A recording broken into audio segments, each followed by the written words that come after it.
Hola, soy Ignacio Costa. Este video tiene por objetivo ampliar el tema de los componentes de la magnitud de la carga de entrenamiento, particularmente la intensidad y la variabilidad de sus parámetros de control.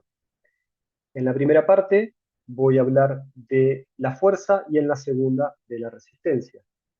Los contenidos de este video están detallados en el libro Preparación Física para el Fitness y el Deporte de Rendimiento, una mirada revisionista, particularmente en el capítulo 2, que es parte del material de estudio de mis cátedras en la licenciatura.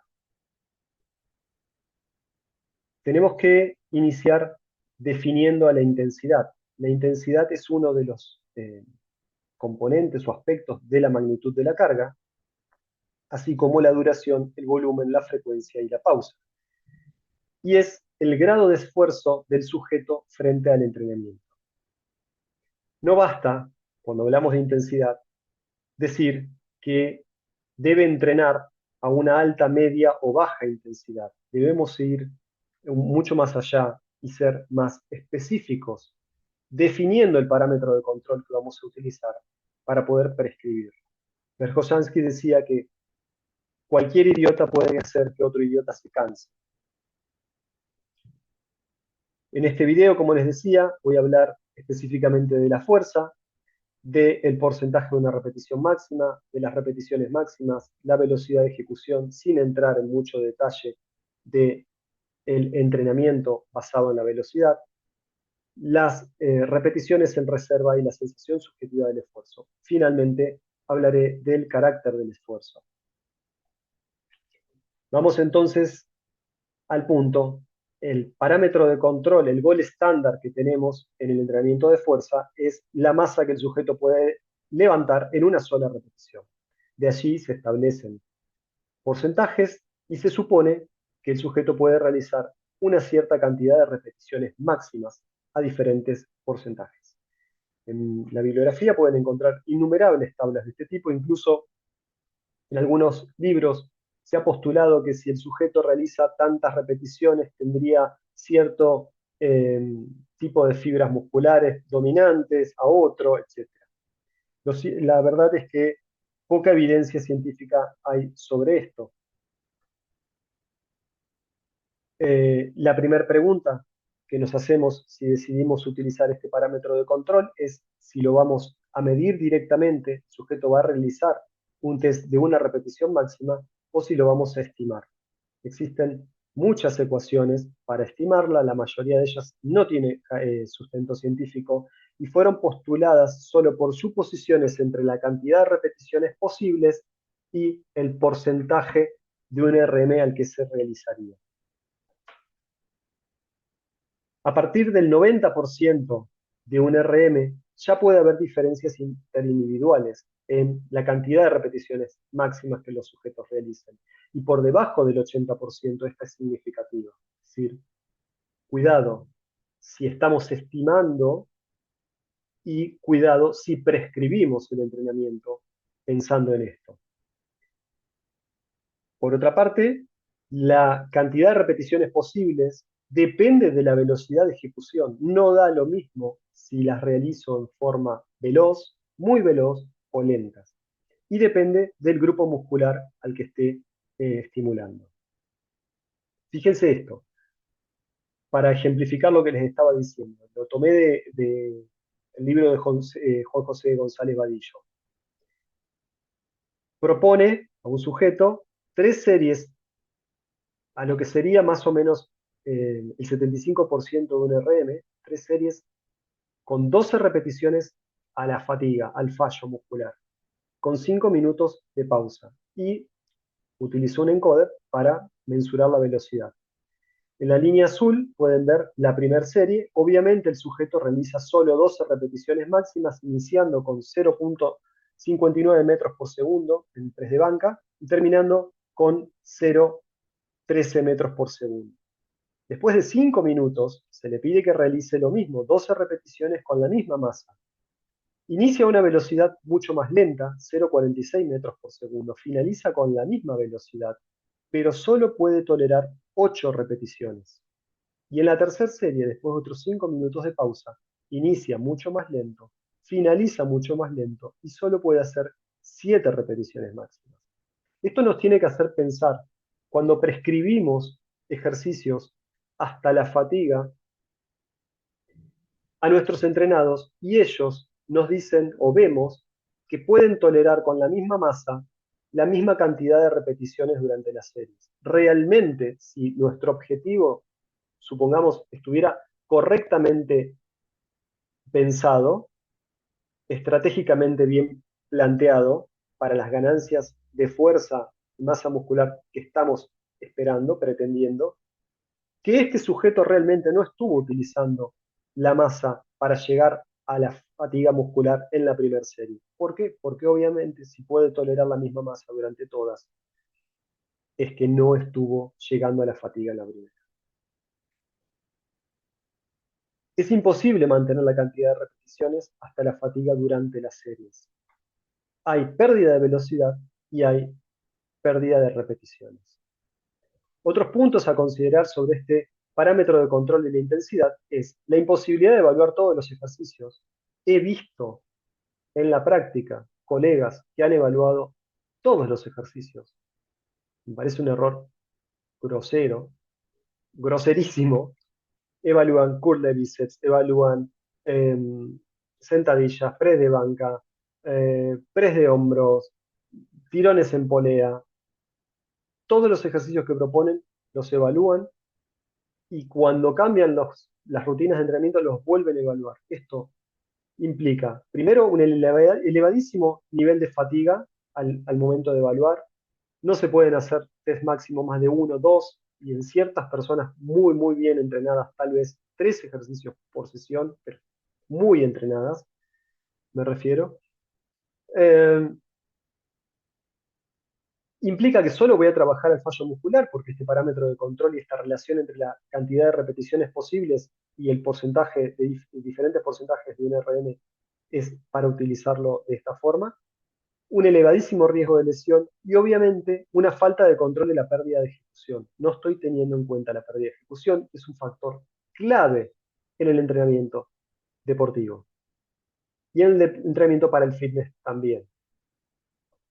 Les doy otro ejemplo, caso real, una persona de 50 años realizando un test con un encoder, un test incremental obviamente para llegar casi hasta su RM, empieza con una carga inicial de 70 kilos, aquí ven la relación entre la masa corporal, 1.09 veces su masa corporal, porque la masa corporal es de 64 kilos, la velocidad de ejecución y la estimación del porcentaje de un RM. Estas estimaciones salen de una cantidad impresionante de trabajos científicos en donde se relaciona la velocidad de ejecución con el porcentaje de un RM. De hecho, se pueden hacer, se establecen ecuaciones, aquí está, donde se puede conocer con la velocidad de ejecución del sujeto, sería representada aquí por la X, y um, a través de la regresión lineal, multiplicando ciertos valores y sumándole otros, conocer exactamente el porcentaje de un RM que está trabajando este sujeto. O conocer exactamente, prescribiendo la velocidad, con qué masa podría movilizar a esa velocidad el sujeto el ejercicio, podría movilizarse en el ejercicio. Um, Esto obviamente se puede hacer únicamente con un encoder, no todos disponen de ello, pero valía la pena mostrárselo para ejemplificar que hay variabilidad interindividual. Se supone que en la sentadilla, este es un ejercicio de sentadillas, el sujeto llegaría a su RM a 0.30 metros por segundo. Pero fíjense aquí, el test es incremental, se va incrementando la carga de a 10 kilos hasta llegar a 130 kilos, en donde realiza 2 repeticiones porque se sentía aún cómodo, y la primera es a 0.38 metros por segundo, obviamente la fatiga se incrementa para la segunda, es 0.25 metros por segundo, con lo cual el dispositivo concluye que su RM sería 131.8 kilos, porque la velocidad final para el común de los sujetos entrenados es de 0,30, pero este sujeto pudo realizar 0,25 en la segunda y podía movilizar más carga y se detuvo el test porque venía acumulando muchas series de aproximación. Entonces, y se suponía que había acumulado fatiga. Entonces, tengan en cuenta que aún considerando la velocidad que se propone en la bibliografía, hay respuestas individuales que pueden modificar esto. Como este caso, para que el sujeto tolere una carga mayor o una velocidad más lenta, o tal vez una carga menor. Y si tienen esta posibilidad de utilizar un encoder, deberían hacer evaluaciones individuales y en lo posible no quedarse con la generalidad. Creo que valía la pena ejemplificarles eso. Otro parámetro de control muy comúnmente utilizado en el campo son las repeticiones en reserva. Y quiero destacar acá que no da lo mismo prescribir repeticiones en reserva que utilizar la tabla que propone Soudos y colaboradores sobre las repeticiones en reserva. La sensación de fatiga acumulada en relación a las repeticiones que puedo reservarme, guardarme antes de llegar a la fatiga, al fallo muscular, perdón, es expresada en esta tabla y no da lo mismo que solo pensar en cuántas repeticiones me guardo hasta llegar al fallo, o creo que me guardo hasta llegar al fallo, porque, fíjense qué interesante lo que propone acá los autores, podría, si pienso que el sujeto debe reservarse 2 repeticiones, podría estar refiriendo a una sensación de 8, de 7,5 o de 8,5. ¿Ven? Aquí el sujeto puede hacer 2 repeticiones, tal vez 3. Puede hacer 2 repeticiones solo con la sensación de 8, o puede hacer una, tal vez 2, con sensación de 8,5. Incluso me perdería si no utilizo esto y solo pienso en las repeticiones que se guarda. Hilar fino en este punto aquí, 9,5, en donde el sujeto a veces refiere, si ustedes han realizado test de fuerzas máximos, les ha pasado seguramente, que tal vez puede incrementar muy poquito la masa a movilizar, no sé, 2,5 kilos totales, pero no puede, o 1 kilo más total, pero no podría hacer más repeticiones. Entonces, si van a decidir utilizar este parámetro de control, deben utilizarlo tal cual lo propone el autor, utilizando esta valoración, aunque ustedes piensen que va a reservarse cierta cantidad de repeticiones. Pero la valoración y lo que le tienen que enseñar al sujeto es a utilizar esta escala. Puntos a considerar o críticas o variabilidad sobre esto es que a menudo se confunde, como les decía, las repeticiones que me guardo con la sensación de las repeticiones en reserva y que nuevamente no hay control de la pérdida de velocidad, factor clave en el deporte. Otro parámetro de control es la sensación subjetiva del esfuerzo, muy difundido.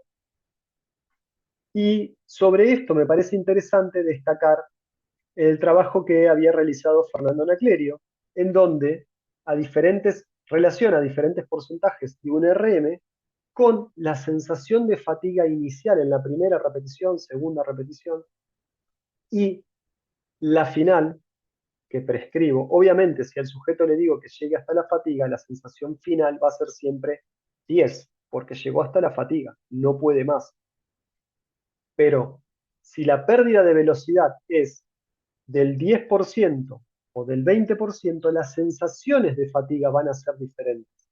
Y aquí, interesante destacar, Fernando Anaclerio nos propone una cantidad de repeticiones generales, hay que tener en cuenta siempre la individualidad, para diferentes porcentajes y sensaciones de fatiga. Entonces, tomando por ejemplo entre el 60 y el 70% de un RM, para iniciar la serie, la primera repetición, le puedo decir al sujeto, bueno, moviliza una carga si no conozco este porcentaje, pero sé que el sujeto, le prescribo el trabajo al sujeto en este rango de porcentajes entre 60 y 65 y 70% de un RM.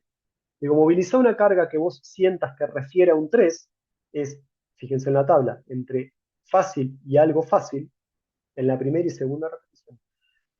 Y si prescribo que el entrenamiento finalice al 10% de pérdida de velocidad, le diré, no podrías sentir más de un 6, no podrías sentir algo más que duro, que se empieza a poner duro el ejercicio, que me está costando el ejercicio. Naclerio propone que esto estaría próximo a las 7 repeticiones, pero recuerden siempre que esto es una generalidad y que debemos tener en cuenta la individualidad.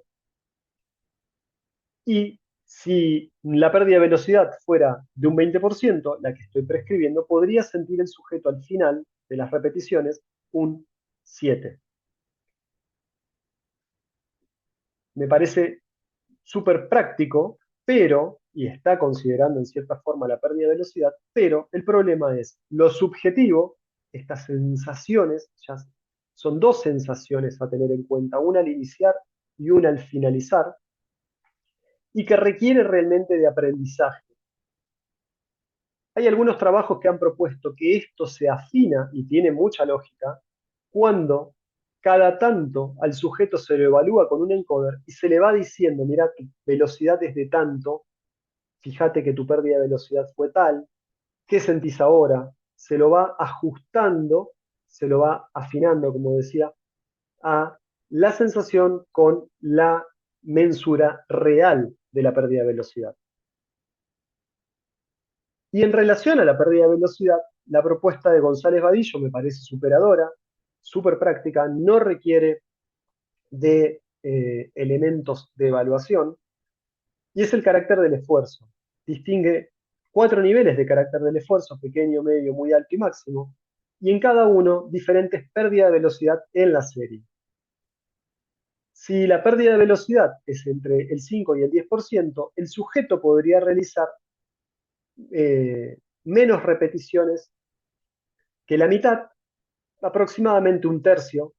Si la pérdida de velocidad es entre el 15 y el 30, debería realizar la mitad de las repeticiones posibles, 25 a 50% que le queden en reserva entre 2 y 4 repeticiones, aquí ya se relativiza un poco, y si la pérdida de velocidad es más del 50%, debería llegar casi a las máximas posibles o reservarse una.